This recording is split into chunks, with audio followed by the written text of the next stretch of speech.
Friends, आज के इस वीडियो लेक्चर में मैं आपके लिए 4 कंजक्शंस लेके आई हूं जो कि हैं as long as well as far as soon as. Friends, आज हम इन चारों कंजक्शंस को डिटेल में समझेंगे विद एग्जांपल्स। तो सबसे पहले शुरू करते हैं हम एज लॉन्ग एज से। तो एज लॉन्ग एज का हिंदी में मतलब होता है जब तक।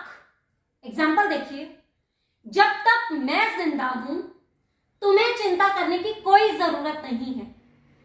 As long as I am alive you don't need to worry. जब तक मैं मंदिर जा सकती हूं मैं जाती रहूंगी। As long as I can go to temple I will keep going. Friends, अब जो मैं एग्जाम्पल आपको देने जा रही हूं उसको बहुत ध्यान से समझना। उसमें आपको एक बहुत इंपॉर्टेंट बात समझाऊंगी और वो एग्जाम्पल है, जब तक आप मेरा कहना मानोगे मैं आपको पढ़ाती रहूंगी। अब फ्रेंड्स, इस सेंटेंस को हम ट्रांसलेट करेंगे, as long as you obey me I will keep teaching you. अब फ्रेंड्स, सेंटेंस देखो, जब तक आप मेरा कहना मानोगे, जब तक आप मेरा कहना मानोगे। वैसे तो आपके हिसाब से ये सेंटेंस ऐसे बनना चाहिए, as long as you will obey me, लेकिन यहीं गलती हो जाएगी, यहीं पर सेंटेंस गलत हो जाएगा। फ्रेंड्स, आपको एक रूल यहाँ पे याद रखना है और वो रूल ये है, एज लॉन्ग एज के बाद विल का यूज नहीं होता। आपको अगर एज लॉन्ग एज के बाद फ्यूचर टेंस का सेंटेंस मिल जाए तो आपको प्रेजेंट टेंस उसमें यूज करना है। तो मैंने क्या यूज किया, जब तक तुम मेरा कहना मानोगे मैं तुम्हें पढ़ाती रहूंगी।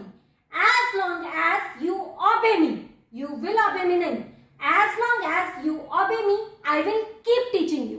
एज लॉन्ग एज के बाद विल का यूज नहीं करना है। अब नेक्स्ट कंजक्शन है हमारी एज वेल एज, जिसकी हिंदी होती है साथ साथ या फिर साथ ही साथ। एग्जाम्पल, मैं खाना खाने के साथ साथ टीवी भी देख रही हूं। I am eating food as well as watching TV programmes. वह अमीर होने के साथ साथ दयालु भी है। He is rich as well as kind.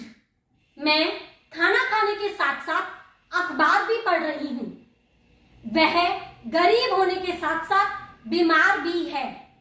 वह अध्यापक होने के साथ साथ मेरा भाई भी है। फ्रेंड्स, ऐसे ही आप एज वेल एज को यूज करके कितने सारे सेंटेंसेस बना सकते हैं। आप इन तीनों सेंटेंसेस को कमेंट बॉक्स में बनाकर दिखाइए कैसे बनाएंगे। अब बढ़ते हैं अपनी नेक्स्ट कंजक्शन की तरफ जो कि है as far as. As far as को हिंदी में कहते हैं जहां तक। एग्जाम्पल, जहां तक मुझे पता है वह एक अच्छा व्यक्ति है या फिर भला व्यक्ति है। As far as I know he is a good human being. जहां तक मुझे पता है वह एक समझदार व्यक्ति है। As far as I know he is an intelligent person. जहां तक मुझे लगता है उसके पास गाड़ी नहीं है। As far as I think he does not have a car. जहां तक मेरी पढ़ाई का सवाल है मैं सिर्फ 10वीं पास हूं। फ्रेंड्स, जब ये आ जाए पढ़ाई का सवाल है, परिवार का सवाल है, घर का सवाल है, तब हम यूज करते हैं एक वर्ड जो है कंसर्न। तो as far as my study is concerned I am only 10th pass. जहां तक संभव है मैं बच्चों को मनाने की कोशिश करूंगी। यहां पर कैसे मनाएंगे, as far as possible I will try to convince the children. अब बढ़ते हैं अपनी नेक्स्ट कंजक्शन की तरफ जो कि है as soon as. As soon as की हिंदी होती है जैसे ही या फिर ज्यों ही या फिर जितनी जल्दी हो सके।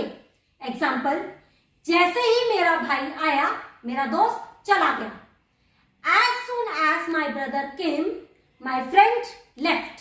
फ्रेंड्स, यहाँ पर एज सून एज की जगह द मोमेंट का भी यूज किया जा सकता है, जैसे the moment my brother came my friend left. जितनी जल्दी हो सके हॉस्पिटल पहुंचो। Reach hospital as soon as possible. जितनी जल्दी हो सके ऑफिस पहुंचो। Reach office as soon as possible. जितनी जल्दी हो सके स्कूल पहुंचो, जितनी जल्दी हो सके कॉलेज पहुंचो, ऐसे आप बहुत सारे सेंटेंसेस बना सकते हैं। एक और एग्जांपल देखिए, जैसे ही आदरणीय प्रिंसिपल मैम आई, बच्चे खड़े हो गए। As soon as the respected principal ma'am came, students stood up.